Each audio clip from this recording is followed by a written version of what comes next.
I love reading children's stories. They're so fun and magical. And because we were all a child once in our lives, maybe a long time ago, children's stories can live in our hearts forever. One of my favorite stories when I was a child was The Little Engine That Could. Remember how the story went?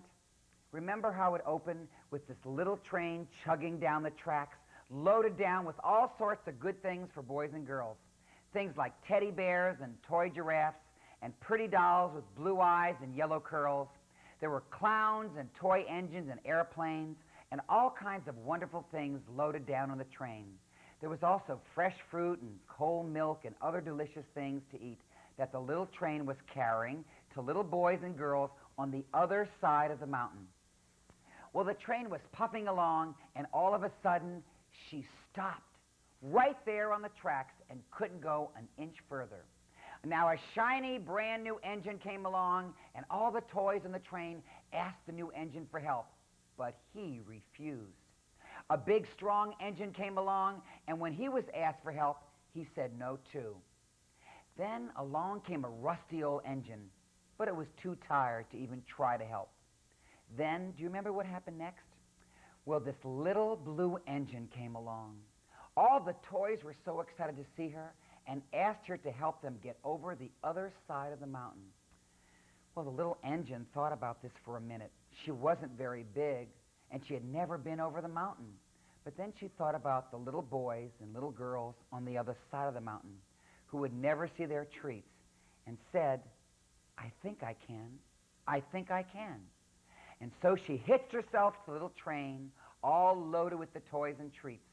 She struggled, and she pulled, and she tugged, and slowly she began to move. And the whole time she kept saying to herself, I think I can. I think I can.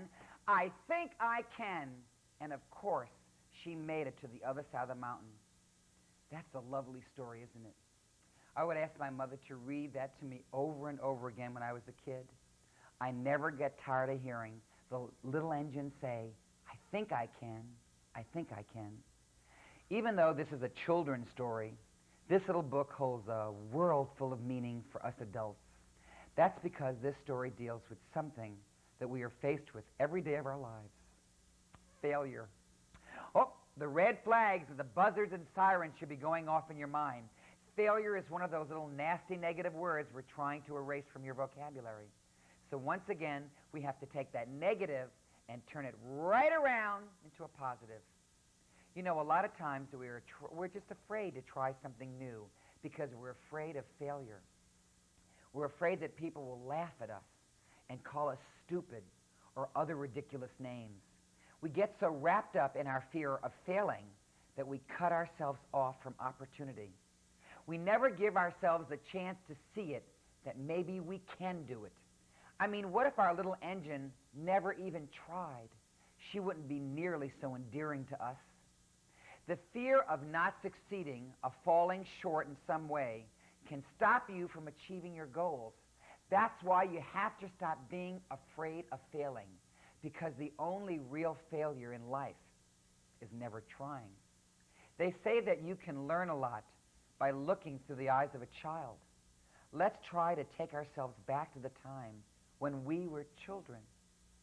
Back to the time when we didn't have a care in the world, when life was full of wonderful surprises just waiting for us to discover.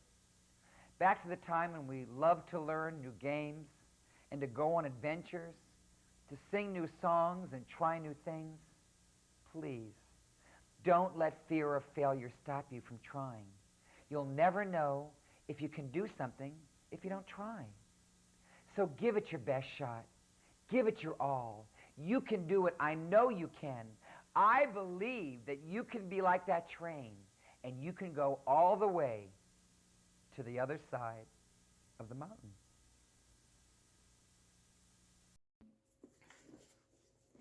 Hey everyone, this is actually the third time I've tried recording this because I've been getting off track.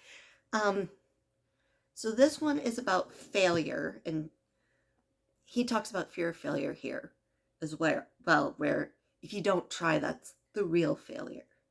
And I think part of it is potentially a perfectionistic tendency, which is why I need to go back to my CBT workbook. Who is it by here? I actually have this out here. But it's a CBT workbook for perfectionism. It's by Sharon Martin. I looked, I only got midway through chapter 2, so I need to kind of restart and see what I'm looking at. Because I bought that book in 2023 and I haven't touched it in a bit. But it does kind of, I feel like it's going to touch on that fear of failure eventually. I think it did touch on it a little bit at the beginning. I wish I knew the name of the book that my arms worker and I are going through, where it talks about, guilt and shame in relation to that fear of failure. I wish I knew what it was. Unfortunately, she is camping right now, so I can't ask her. For those who are wondering, ARM stands for Adult Rehabilitated Mental Health Services. And I typically see her twice a week. And another book, if you don't like the bright and cheery weight loss books that are like super inspirational and you want to read something by a person who is just kind of like, I hate this, but ends up coming out the other side, kind of.